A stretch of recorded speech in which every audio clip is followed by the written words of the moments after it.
downstairs.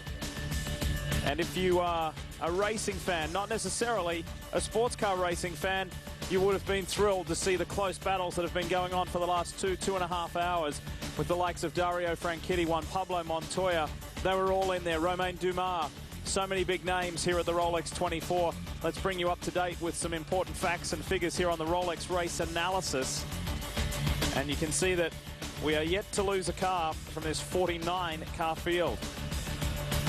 And we're 155 laps deep into this race. However, we have just crossed the 5-hour mark. So much longer to run. Chris?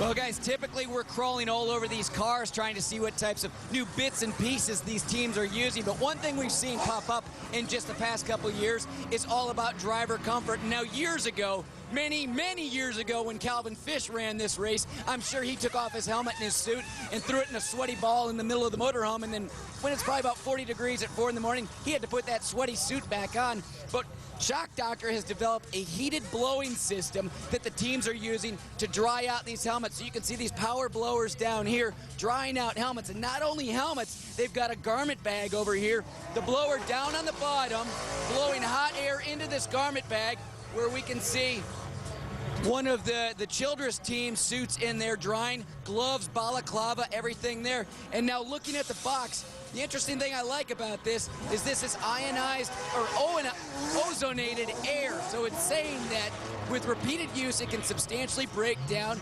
bacteria, reducing odor. So while I might not need to use this, I could throw my Sparko suit in here, not because it's sweaty, but by 3 o'clock tomorrow, it might smell pretty bad. Now, Calvin, I like this one. I talked to the Shockdoctor guys, and they said this is even good for street shoes. Just using that ozonated air and knowing how much you care for your street shoes, this might be a good product for you. And I'm in a position where I might be able to negotiate some type of deal for you.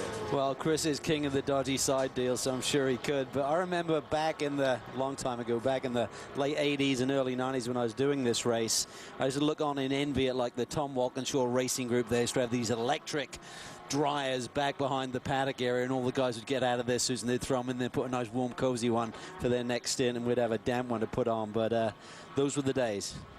How things changed so fast. Let's go to some hour 5 highlights to bring you up to date for those of you just turning on late. And shredded tire was the story here for Rafael Matos, who did an incredible